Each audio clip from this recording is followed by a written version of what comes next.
So today we're having, the commission's having our second Youth Speak, and this time it's going to be bigger and better than ever because it's going to be an Art Speak. Young people are going to express their concerns and feelings of how they want to see change in their communities, in their schooling, through art. Art Speaks was a event sponsored by the Ferguson Commission, and the idea behind Art Speaks was to let the youth express their voice in a different way through the arts.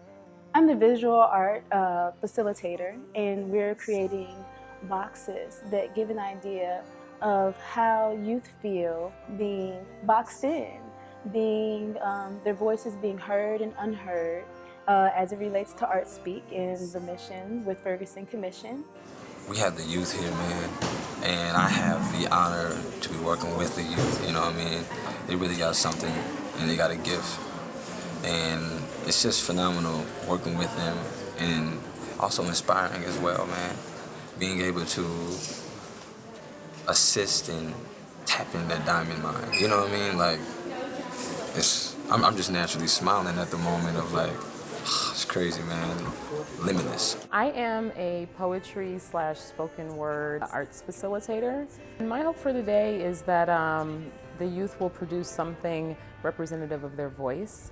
You know, we're going to learn about the history of art in social justice movements, but also where they feel that their place is. And if they don't feel like they have a place, maybe explore why that is, and maybe they can find one. Some of the experimenting that we'll do is from Theater of the Oppressed, which is a style and a concept of using theater to help look at some social issues, which is, of course, is something that we'll be doing today. What's something you'd improve about your hometown, St. Louis, if you could? Stop the killing. Stop the killing. The problem is, I'm always wondering what's going to happen next. What's the next hashtag? Like, what's the next? And that's bad to think that way, because it seems like something's always happening. That racism wasn't as big as it is, and that people could realize that stuff like this does happen, and it's not just a black problem, it's a every race problem. St. Louis is a very segregated kind of area, and I would definitely integrate it a little more and just make it so that people could know different people. I know we kind of stick to our counties, and so I would just get rid of the whole West County, North County sort of thing. Lots of people here that I know have experienced personally racism and being a victim of police brutality. And it's a pretty common thing. I don't know why though. I don't know why people choose to destroy each other's lives, break families apart. I'll never forget the grip, like the tight grip they had on your wrist, trying to pull away. We did a lunch sit-in, so after lunch we just stayed in lunch for like. You did a sit-in at lunch? Are you kidding me? Yeah, and it was pretty cool, but that was the only protest that they allowed to happen. After that, like pretty much anywhere to Ferguson, we would get suspended. So you would get suspended? Yeah, and I couldn't risk that. So you said the word Ferguson, you would be suspended. To an extent, like you could say the word Ferguson, but if you like said anything about your opinion on what happened, if you were just like having a conversation about it with your friends, you weren't having it. And my mom was kind of scared because there was like officers on one side with camera, batons, and mace, and then there was the officers on another side with wooden batons. And so my mom kind of wanted me to stay back, but I went. And you could see this one officer, this lady was praying with this one officer, and he just started to cry. Like tears just streamed down his face. And he said he was sorry, but I never really understood what he said he was sorry for. That was starting to get to me. Yeah, that's okay. But I realized he was, saying sorry for the whole Ferguson police department, for how they treated us and how they tear gassed us for so long. So you experienced the tear gas?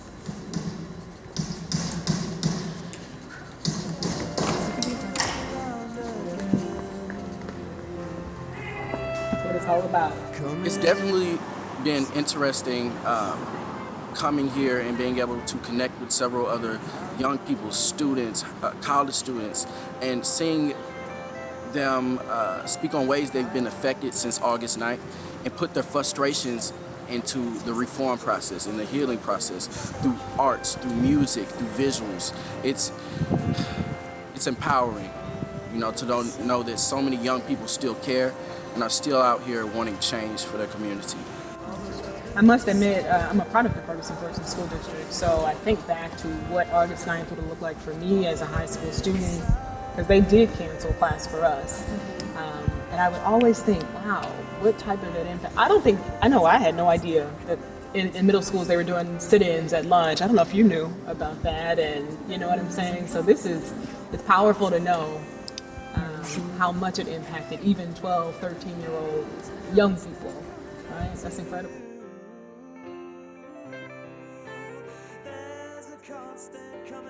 Part of the commission's charge is to be unflinching. And so the idea was, what does unflinching look like? And we wanted to see if the youth could reflect that in the things that they did. Unflinching. You know, when I first heard the term, I thought about when my brother and I were younger and he used to jump at me, you know, to see if I would flinch. And it's kind of like that. It's being resilient in the face of struggle, of tragedy, of oppression. And even if, you know, you feel like you want to move in a certain way, you kind of stand your ground, keep your back straight, and look towards the positive side of things, and do what you can to, you know, activate that change. Standing your ground almost, you know what I mean? But like, also just trusting yourself as well, you know? And I might take a metaphoric sense to it as well, as in like flinching, as in, you know, as hesitation at the same time. You know, if it's your idea, stand on it, be brave on it, and own it, and don't let go of it. And it's something that, hopefully in the recommendations, we need a lot of unflinching, bold recommendations, and hopefully the young people will be able to provide those bold, unflinching changes we need in our city.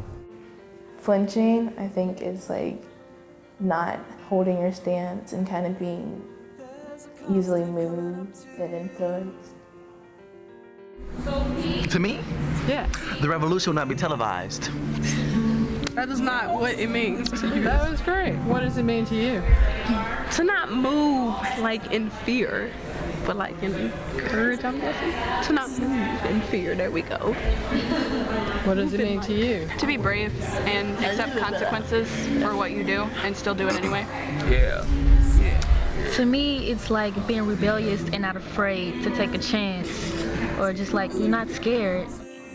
Well, like out protesting, the police officers will want you to be scared, and so flinching would probably be like scared to go up to police officers and scared to actually do what you feel is right.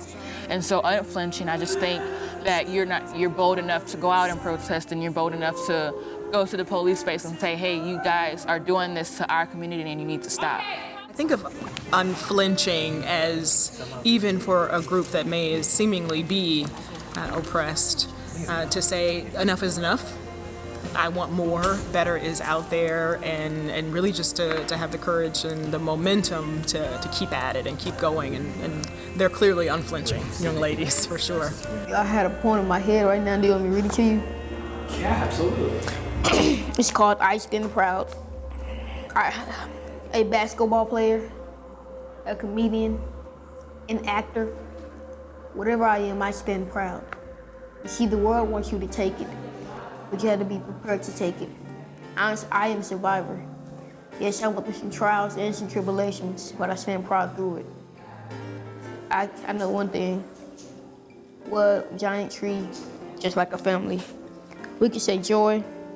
Joy is coming one day in the future. And when it does, I'm going to stand proud.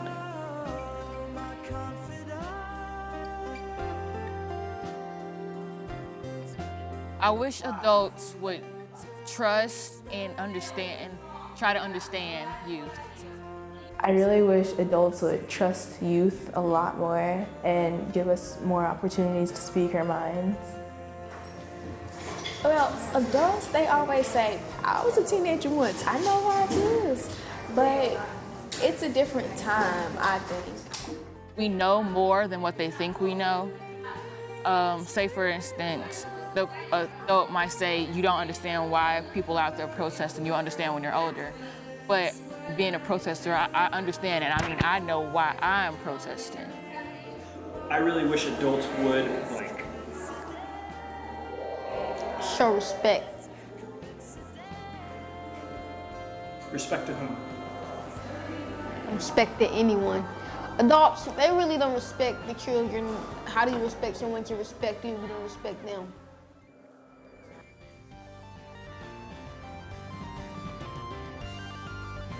I knew that the young people would come in and have a lot of things to say. So even in my prep work, I found myself wanting to prepare more than necessary. And I had to just, that's just the educator in me. I had to say, no, this isn't about the adults. It really is about youth and giving them the opportunity to speak however they see fit. I think we accomplished, at least in, and just by the end performances, I would make this assumption, but I know in poetry we accomplished establishing that it's your destiny, it's your process, it's your work, it's your voice, and you have the power to shape and to create and to shape your own narrative. Never underestimate young people and thinking that they may not be ready or they don't understand what's going on, because in hindsight, we be paying attention. We know what's going on. Don't take our voice for granted. We want to be heard, and our opinion and our voice matters. Listen to the youth. Listen to them, man. They are, everybody's always talking about how, they're the leaders of tomorrow, et cetera, et cetera, et cetera. Leaders of today, man. They're the future of today, man, and they really have it. We need to lend them all of our support, all of our ears, everything that we can do to help their mission come across, because that's what it's really going to take to change the world, man. That's simple. Being that the Ferguson movement is a youth-led movement, a lot of adults tend to think that we aren't so in tune with the issues that are going on. We're in tune because we're affected by the issues, right? So a lot of conversations I'm having with students that are here today are, what needs to happen next in the movement. What issues should we focus on? Should we continue to protest? Should we, vote? Should we go to the legislature? And just really seeing people's mind frame, of where we're at right now and where we need to go. It's really interesting. I don't know. Like, what is next? It's hopefully it gets better, and next is good. One thing that I really noticed today is that despite all of the fighting and the progress we made over the last 10 months, some students still feel marginalized. Some young people still feel marginalized because of their age. They feel like people tell them, hey, you're too young, you don't know anything. Instead of tearing down young people, how about you build them up? Center your work around these young people, because these young people are the ones that matter. These young people are the ones who will be the next presidents, the next doctors, the next teachers. Center your work around them, uplift them, and amplify their voices.